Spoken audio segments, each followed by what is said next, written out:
D S P شایان آج ایک خاص مشن پر تھا۔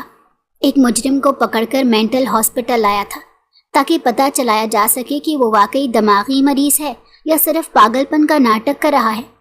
شایان نے مجرم کو ڈاکٹر کے حوالے کیا اور خود کوریڈور میں آ کر کھڑا ہو گیا۔ جیب سے سگریٹ نکالی، سلگائی اور ایک لمبا کش لے کر دیوار سے ٹیک لگا کر کھڑا ہو گیا۔ ماں قسم، ایسی افسری کا بھی کیا فائدہ کہ انسان اپنی نہ چلا سکے۔ وہ کڑتے ہوئے سوچنے لگا، اگر ڈیوٹی انچارج نے اس کا ذمہ نہ لگایا ہوتا تو وہ کبھی یہاں نہ آتا۔ اس جگہ پر اس کا خفقان بڑھنے لگا جب وہ بظاہر ٹھیک ٹھاک مرد و خواتین کو اچانک چیختے ہوئے یا کہکہا لگاتے دیکھتا تو اس کا دل کٹنے لگتا۔ اس کی نظر بار بار اپنی گھڑی پر جاتی۔ وہ بڑی بے صبری سے ڈاکٹر کی رپورٹ کا انتظار کر رہا تھا کہ اچانک اسے آواز سنائی دی۔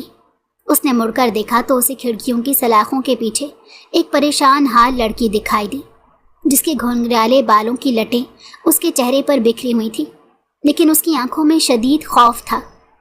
اس کی آنکھوں میں اگر خوف نہ ہوتا تو یقیناً اس کی یہ سیاہ آنکھیں انتہائی خوبصورت تھیں جو سیدھی شایان کے دل میں اتر گئی۔ اف، کیسی حسین صورتیں اپنوں کے ہاتھوں برباد ہو کر یہاں پہنچ جاتی ہیں۔ شایان نے دل ہی دل میں اس کی طرف دیکھتے ہوئے سوچا کہ اچانک وہ لڑکی امداد طلب نظروں سے اسے دیکھ کر بولی، پلیز بات سنو، ذرا قریب آؤ، ڈرو نہیں، میں پاگل نہیں ہوں۔ وہ اس لڑکی کی بات سن کر شدید حیران ہوا، لیکن اسے زیادہ سیریس نہ لیا۔ پھر ٹائم پاس کرنے کی خاطر وہ آہستہ قدم اٹھاتے اس کے قریب گیا۔ اگر پاگل نہیں ہو تو یہاں کیا کر رہی ہو؟ شایان نے اسی کے انداز میں جواب دیا تو وہ لڑکی اپنی پوری طاقت استعمال کرتے ہوئے انتہائی امید بھری آواز میں بولی، آفیسر یہاں نزدیک آؤ، میری بات سن لو، اگر پسند نہ آئے تو واپس چلے جانا۔ تو شایان نے نہ چاہتے ہوئے بھی اس کے قریب چلا گیا۔ وہ جانتا تھا کہ اکثر بظاہر ٹھیک ٹھاک نظر آنے والے مریض انتہائی خطرناک ذہنی مریض ہوتے ہیں جو دوسروں کو نقصان بھی پہنچا سکتے ہیں۔ اسی لیے وہ محتاط انداز میں اس کی طرف بڑھا اور کھڑکی سے ذرا فاصلہ رکھ کر کھڑا ہو گیا اور اس کی طرف دیکھ کر بولا، بولو کیا مسئلہ ہے؟ تمہیں اللہ کا واسطہ ہے مجھے یہاں سے نکال لو، میں یہاں نہیں رہنا چاہتی، میں پاگل نہیں ہوں۔ تو شایان نے اسے غور سے دیکھا اور کہا، ہر پاگل ایسے ہی بولتا ہے کہ وہ پاگل نہیں ہے۔ اگر تم پاگل نہ ہوتی تو یہاں کیوں لایا جاتا؟ کبھی کبھی بدقسمتی بھی انسان کو یہاں لے آتی ہے، ضروری نہیں کہ سبھی پاگل ہوں تو ہی یہاں آئیں۔ وہ لڑکی کھڑکی کی سلاخوں کو پکڑے اپنا چہرہ سلاخوں کے ساتھ لگائے سرگوشی میں بولی، اچھا چلو دیکھتے ہیں۔ یہ کہہ کر شایان نے اپنی پینٹ کی جیبوں میں ہاتھ ڈالا اور واپسی کے لیے جو ہی مڑا تو اس لڑکی نے امید بھری آواز میں اسے پکار کر کہا، تمہیں تمہاری بہن کا واسطہ ہے، مجھے یہاں سے نکال لو، میں پاگل نہیں ہوں۔ شایان کا دل زور سے دھڑکا۔ بہن کا لفظ سنتے ہی جیسے اندر کچھ ٹوٹ گیا۔ اس کی آنکھوں میں اپنی چھوٹی بہن زینب کا چہرہ گھوم گیا۔ اس نے پلٹ کر جو ہی لڑکی کی طرف دیکھا تو اس کی آنکھوں میں جیسے امید کے دیے جل اٹھے۔ وہ آہستہ آہستہ قدم اٹھاتے اس کے پاس گیا اور جو ہی کھڑکی کے قریب پہنچا تو اس نے سلاخوں سے ہاتھ باہر نکال کر اس کے یونیفارم کو ٹچ کیا۔ دیکھو میں سچ کہہ رہی ہوں، میں پاگل نہیں ہوں، مجھے یہاں زبردستی بند کیا گیا ہے۔ شایان نے سگریٹ زمین پر پھینک کر جوتے سے مسل دی۔ کیوں بند کیا تمہیں یہاں؟ میں بھی نہیں بتا سکتی، بس اتنا جان لو کہ اگر آج نہیں نکالا تو شاید پھر زندہ بھی نہ رہ سکوں۔ اس کی آواز میں درد بھرا تھا، آنکھوں میں نمی تیرنے لگی۔ وہ رونا نہیں چاہتی تھی، اس نے اپنی نگاہیں چرا لی۔ شایان اس کی آنکھوں میں نمی دیکھ چکا تھا، تبھی اس کے دل کی کیفیت بدل گئی۔ اب کی بار اس نے انتہائی نرمی سے پوچھا، نام کیا ہے تمہارا؟ حریم۔ وہ پھر سے گڑ گڑائی، میں تمہارا احسان ساری زندگی نہیں بھولوں گی، پلیز مجھے یہاں سے نکال لو۔ شایان کچھ دیر سوچتے ہوئے اس کے کمرے کے دروازے کی کنڈی کو باہر سے کھول کر اندر آیا تو وہ ایک دم کھڑکی سے ہٹ کر اس کے بالکل سامنے آ کھڑی ہو گئی۔ وہ ٹھیک ٹھاک خوبصورت لڑکی تھی، لمبے گھنگرالے بال بڑی بے دردی کے ساتھ اس نے کیچر میں بمشکل باندھ رکھے تھے۔ اس نے کرتا شلوار پہن رکھی تھی جو اس کے متناسب جسم پر بہت ہی بھلی لگ رہی تھی۔ شلوار ٹخنوں سے اوپر تھی اور پیروں میں کینچی چپل تھی۔ جارجٹ کا دوپٹہ آرا ترچھا اس نے سینے پر لے رکھا تھا۔